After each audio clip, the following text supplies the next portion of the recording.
Face au réchauffement climatique et face à la fragilisation du vivant, comment éviter la catastrophe? C'est aussi le sujet de cette bande dessinée. Le vivant à vif, le dessinateur Simon Hureau adapte l'essai à l'aube de la 6e extinction de Bruno David, le naturaliste, ancien président du Muséum national d'histoire naturelle à Paris. Et il est notre invité. Bonjour. Bonjour. Alors, d'abord, pourquoi ce roman graphique? Est-ce que c'est un moyen pédagogique pour vous pour toucher un plus large public sur le sujet?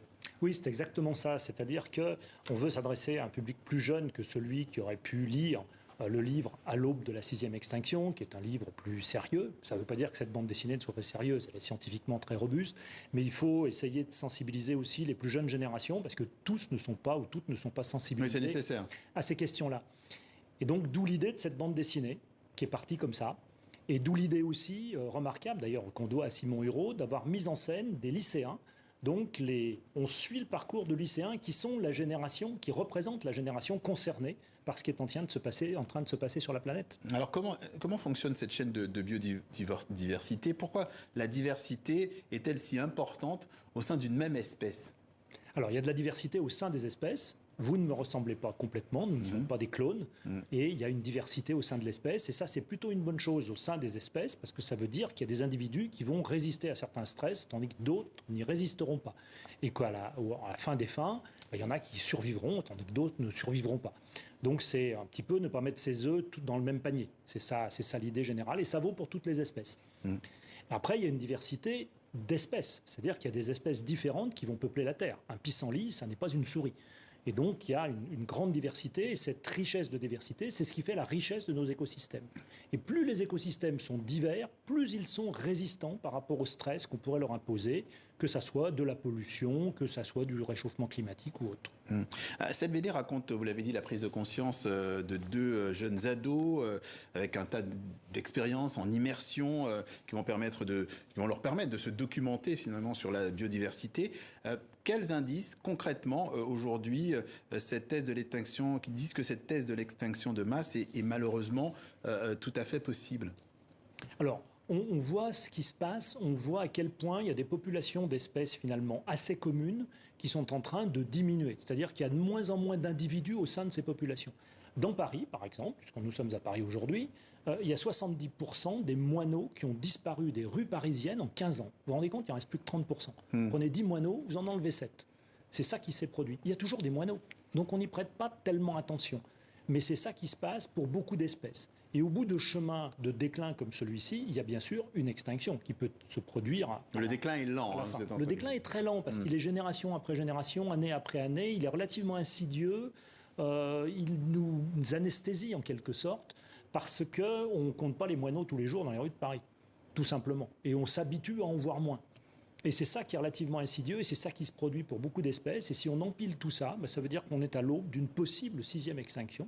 Alors une 6e, parce qu'il y en a eu 5 grandes depuis 500 millions d'années, donc c'est immense, 500 millions d'années. Ça nous amène au tout début de l'ère primaire. Il y a eu 5 grandes extinctions et on se pose la question de savoir si on n'aurait pas une 6e. Et les critères scientifiques qu'on peut mettre en face de cette question sont quand même assez inquiétants. Précisément, vous parliez de ces 5 extinctions qui ont été déjà recensées. On pense instinctivement beaucoup à celle des dinosaures. Oui. Quel serait le caractère singulier de cette 6e extinction au regard de celles qui ont précédé? Alors il y a 2 caractéristiques. Il y a une première caractéristique qu'elle serait due à une espèce, parce que nous sommes derrière ce qui se passe. Ce qui est plutôt une bonne nouvelle, parce que ça veut dire que si on est à l'origine du problème, on peut aussi être à l'origine des solutions. Donc prenons ça comme une bonne nouvelle. C'est juste à nous de se retrousser les manches. Et puis la deuxième caractéristique, c'est sa vitesse. Elle va 100 à 1000 fois plus vite que les extinctions précédentes. Donc c'est pour ça que le livre d'origine s'appelait À l'aube, parce qu'on est au début du processus, on est vraiment au tout début du processus. Là aussi, c'est une bonne nouvelle, ça veut dire qu'on a un peu de temps pour réagir. La mauvaise nouvelle, c'est que ça va très vite, et que donc il ne faut quand même pas trop traîner pour réagir, parce qu'on pourrait vite se retrouver l'après-midi ou le soir. Oui, parce que vous dites ça va très, très vite, c'est-à-dire? C'est-à-dire qu'on est sur des taux d'extinction en termes de vitesse qui sont vraiment, en effet, 100 à 1000 fois plus rapides que lors des grandes crises qu'a traversé la biodiversité au cours des 500 derniers millions d'années.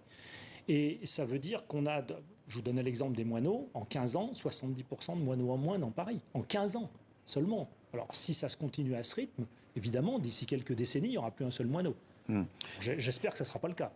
Et en bout de chaîne, les êtres humains, ils pourraient aussi être concernés par cette extinction? Alors il ne faut jamais oublier qu'on est une espèce assez complexe. On peut le constater tous les jours et que cette complexité nous rend fragiles.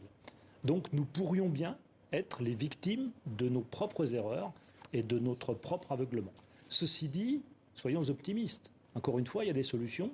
Ça ne dépend que de nous, de bien vouloir les appliquer, de bien vouloir modifier notre comportement sur la planète, de se forger une nouvelle éthique pour habiter la Terre. Et à ce moment-là, ça devrait pouvoir marcher parce que la vie reviendra assez facilement. Alors les solutions, vous en parlez, vous l'avez amorcé. Il y a des actions à mener.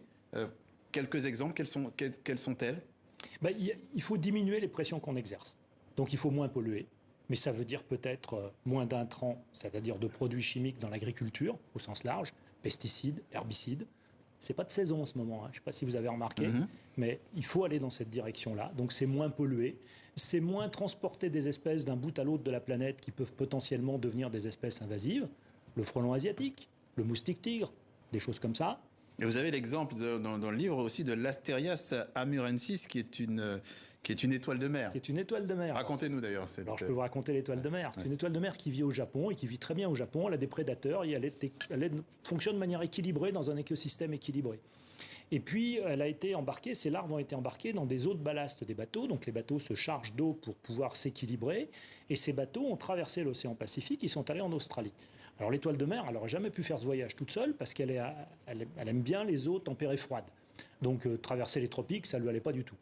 Mais on l'emmène en Australie du Sud, là où elle retrouve des eaux tempérées froides. Et là, elle n'a plus ses prédateurs, elle n'a plus ses pathogènes.